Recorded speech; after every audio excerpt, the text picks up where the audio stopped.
سلور کسان داسې دي چې هغه به بې حسابه بې کتابه جنت ته ځي، هغوی سره به الله جل شانه حساب نه کوي.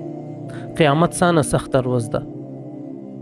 و امه و ابي و صاحبته و بني لكل امرئ منهم يومئذ شأن يغني. لور به د مور نه تختی، زوی به د پلار نه تختی، پلار به د زوی نه تختی. د هر انسان به یو خپل شان وي چې هغه به د بل نه ممتاز کړی وي.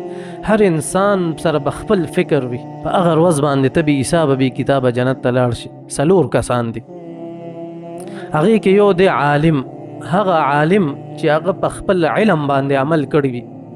الله جل شانه به ورته وایي چې بې حسابه بې کتابه جنت ته لاړ شي. دویم نمبر باندې شهید چې هغه د الله په لار کې خپل ځان قربان کړی وي. د خپل ځان نه خواږه څه شته نشته که نه، او هغه د خپل ځان د الله جل شانه په لار کې قربان کی، نو دا کس به بې حسابه بې کتابه جنت ته الله جل شانه بوځي. دریم نمبر باندې حاجی چې هغه حج کړی وي او په حج کې چا سره جنگ جګړه فساد یې نه وي کړی او په صحیح طریقې سره حج کړی وي، الله جل شانه به بې حسابه بې کتابه جنت ته داخلی.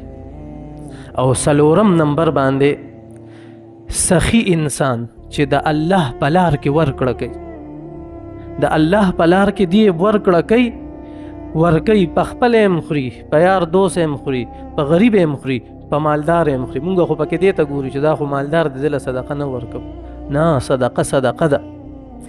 دی چې کله دننه کېږي جنت ته، دی خو بې حساب بې کتابه ځي، د دې به خپل منځ کې اختلاف پیدا شي.